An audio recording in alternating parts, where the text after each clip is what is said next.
the job.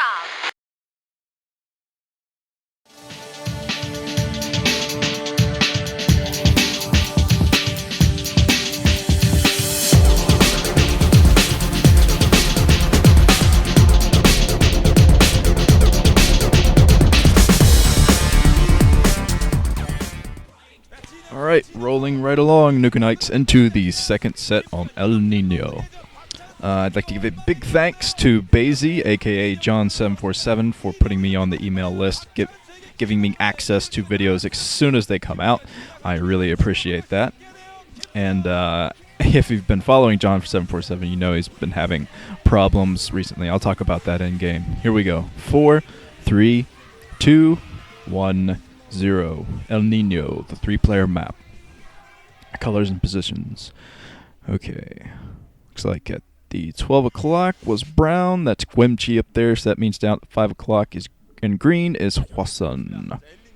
Yeah, like I said, John747, the most popular, I think he's the #1 rated director in Korea. Even though he doesn't direct, he just puts up the StarCraft videos.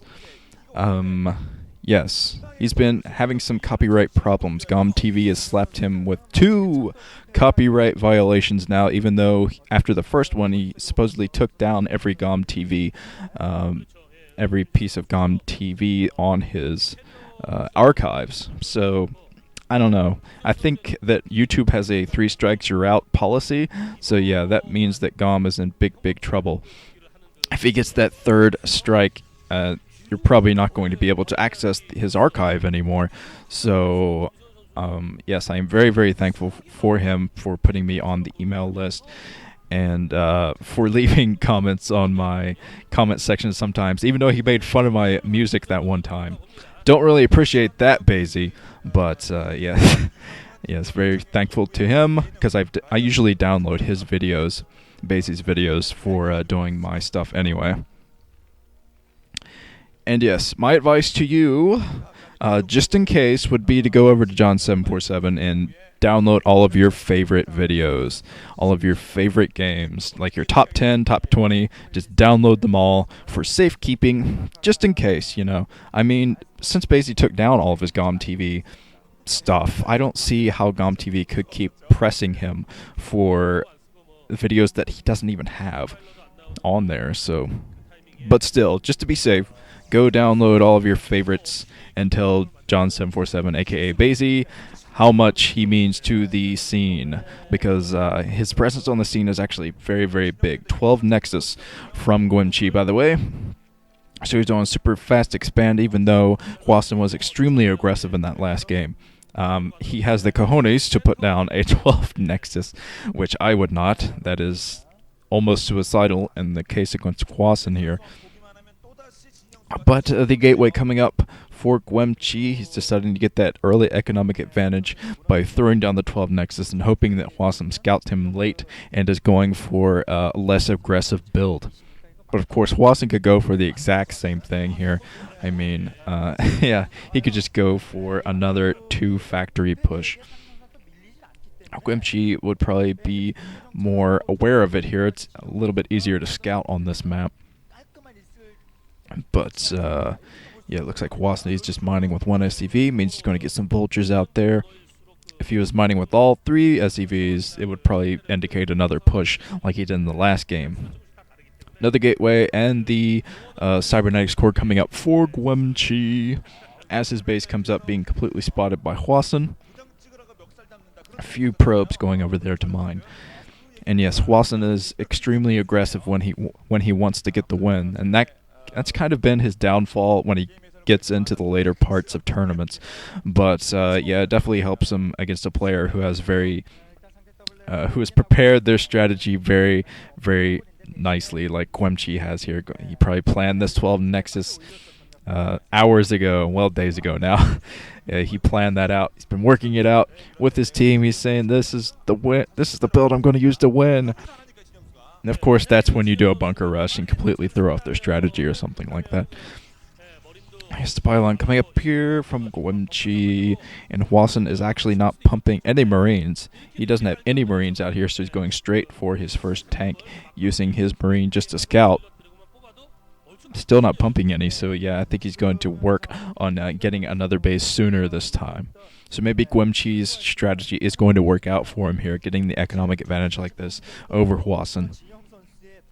But Hwasin, I think he's adapted his build just to be able to throw down another command center and get his economy up to compete with GuemChi's. GuemChi's! Yes.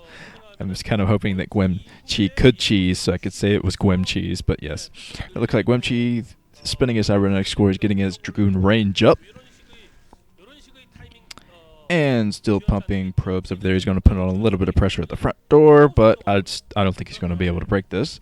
There is a tank in. There's going to be a second tank in soon. Uh-oh. Looks like Hwasin is floating off his barracks, so he's going to section that off. Hwasin could actually be in trouble here since he is going for this end. Oh, no. Looks like GuemChi's going to back off. He might be trying to tackle the command center, but no. Hwasin, nicely positioned tank there, is going to keep that command center safe. Even though GuemChi probably could have broken that. He probably could have snuck right into the base with what he had and taken out those siege tanks. So Hwasin playing a little bit risky here, floating off that barracks, but he's going to use that to scout. He's going to use that down here just to make it harder for GuemChi to sneak by with Dragoons, since Dragoons are so huge. Their AI really glitches when they have to go around objects. So let's see what Hwasin is up to. Putting down another supply depot and his armory. Going straight for the armory for the upgrades for those tanks.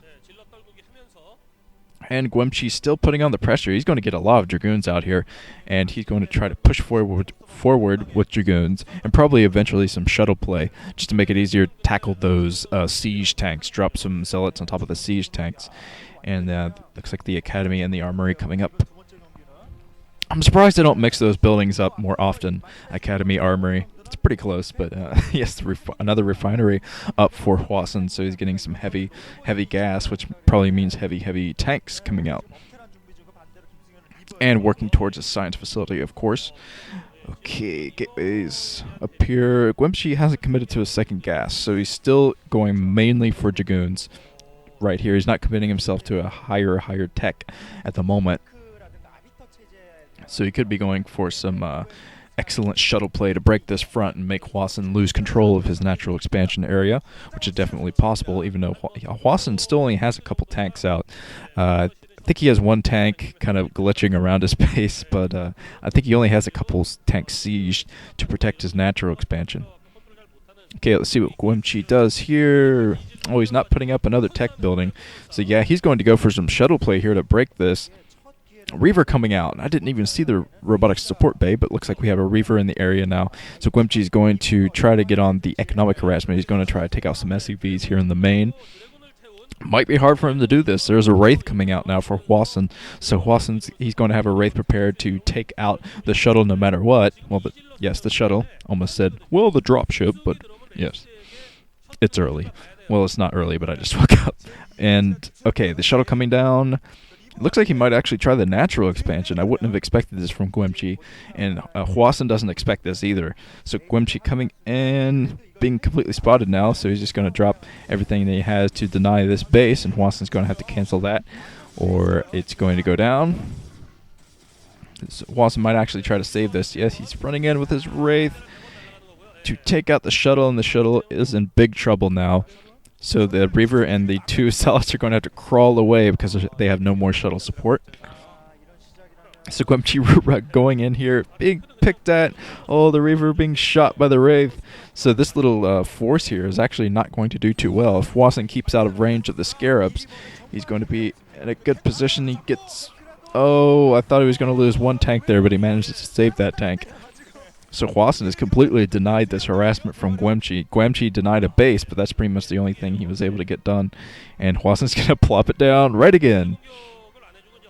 And it's going to be a while before GuemChi can come in with another shuttle and be able to put on more pressure. He still has a bunch of Dragoons out. All those Dragoons are outside the natural expansion. I don't think he has any at home, really. I don't see any Dragoons at home for the defense against dropship play.